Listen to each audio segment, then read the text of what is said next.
I would like you to put your hands together in two fists. Put one on top of the other this way, and then switch them around.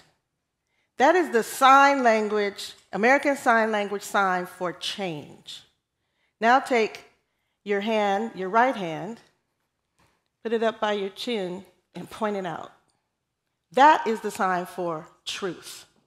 As I was getting ready for this TED Talk today, I looked up what a whole bunch of famous people had to say about change. And just about every one of them said the one thing that is constant in this world is change.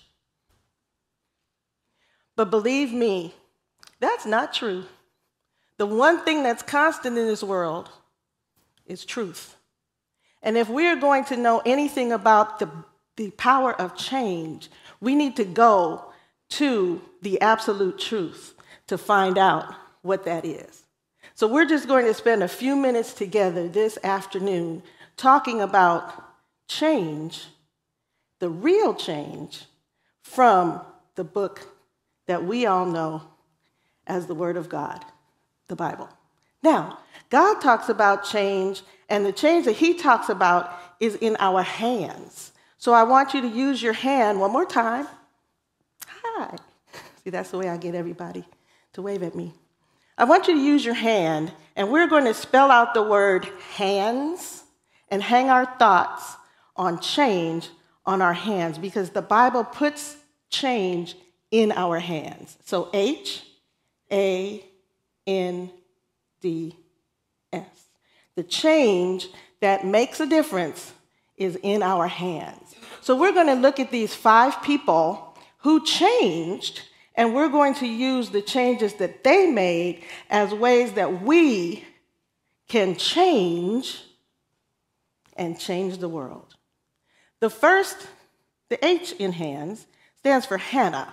Now, I don't know if you all know that story, but bottom line, Hannah wanted a baby. She couldn't have a baby. She prayed about having a baby. The priest said, hey, this time next year you're going to have a baby. And guess what? Very good. She had a baby. And then she did something really, really odd. What Hannah did with that baby is after that baby was weaned and ready to just be a little toddler, she took that baby and she took it back to that same priest and told that priest, now I am giving this baby back to God. I'm giving this baby to you. The best she had, she gave. I thought about that. I thought, have I learned that lesson? As you know, I'm an author, and before I had any books published, I really wanted to be an author. I really wanted to write. And so I went to a writer's conference where there were other authors, there were agents, there were editors, there were publishers. And those people were teaching me how to write. And something that I noticed was that they were teaching their competition. That didn't even make sense. The only reason it made sense was this was a Christian writers' conference. And we were all going to be writing from all these different perspectives, but about the most important thing in the world. And so I said to God that day, I said, God, if you would let me have this dream of writing books, I will give back this same kind of thing that these other people are giving me. And now, 11 books later, another book coming out this fall. Yay! You're supposed to go, yay! All right. 11 books later, now I have my own company called AuthorizeMe. And what do? I teach people how to do exactly what I do. The change that's going to make a difference in your life is that not that you pray for the things that you want for yourself, but that you get the best for yourself, and then you give it back. Hannah said, I will give it. The A in change stands for Abraham. Abraham made a change when he had to go somewhere. God actually came to him and said, Abraham, I want you to leave everything you have, all your riches, your job, keep your wife, but then I want you to go to a place that I will show you. Now, that's it. He didn't give him a map. He didn't tell him, this is the place you're going to go. Just go to a place, I will show you. Well, I also identified with Abraham because, I don't know, you guys, most of you are too young for this, but I know you do know who Michael Jackson is. Okay, and one of Michael Jackson's songs is, so you want to be starting something, got to be starting something, right? Okay, that should have been my theme song in life, because every time something new came along, I would be starting something. All the kids on my block, when we were 10 years old, we all got bikes for Christmas. So what did I do? I started a bike club. But this wasn't just some regular old bike club. We had ID cards. And back in the day, you had to cut those out from construction paper.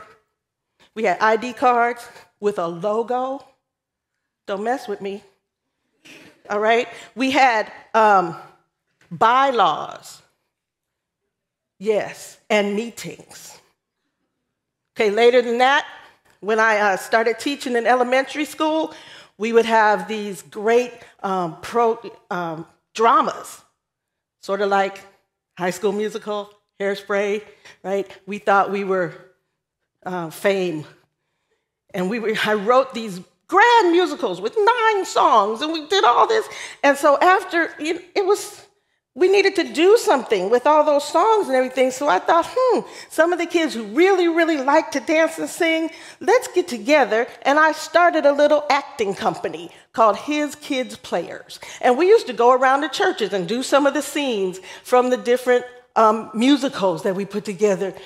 Anything. When I had my first kid, I didn't have enough money to get all that fancy stuff for the crib, so I made it. I can sew, so I made it, and my friends would come over and say, "Oh, that's so pretty." Cha-ching. New Blessings Interiors business. And I started selling quilts. I'm always starting something, right? Well, look at Abraham. Abraham had to go somewhere new. He had to start anew. If you are going to have a change in the world, don't go where you want to go. Don't just do things you want to do. Do the things that God sends you to do. I believe every one of those ideas came from what God sent me to do. N is Noah. Noah built. God said, "No, I need you to build an ark." Noah didn't know what an ark was. Noah didn't even know what rain was.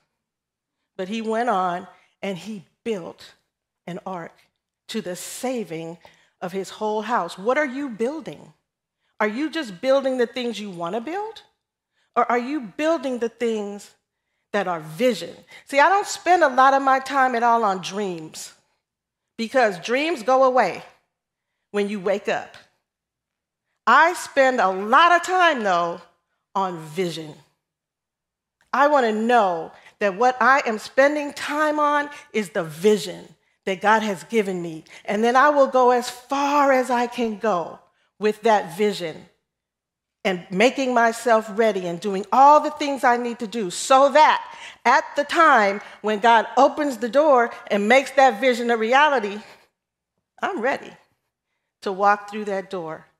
The change that you need is to not just plan, not just do things that are your plan, but to do things that are vision, H, Hannah, I'll give it. A, Abraham, I'll go. N, Noah, I'll build it. D, David. David, man after God's own heart, made the hugest mistake of his life. Saw a pretty lady, had her come to his house. Only problem, he knew who she was. She was his friend's wife. And they did what they shouldn't have done. She ended up pregnant. And then he killed her husband. What? And he's still a man after God's own heart? Yes, because you know why? David said, "I'm sorry." And yes, David was punished. Yeah. There's a lot of times that we get into trouble. And then sometimes we sink under those troubles. But you still need to know that we serve a God who knows that we're going to get in trouble. God has nothing but a bunch of messed up people to work with. But we have him to forgive us, to work with us, to turn us around, to do what we are supposed to do. If we're going to make the change and be the change that our future knows that the future needs, we're going to be that change, we're going to have to be able to say, I'm sorry. We're going to have to be able to change from the things that we just want to do for ourselves and change that to things that make other people feel good. I changed my major 3 times when I went to college. I started out as a political science major. Why? Because I was going to be president of the United States. I figured, hey, I've been student body president, I could run the school, I could run the country.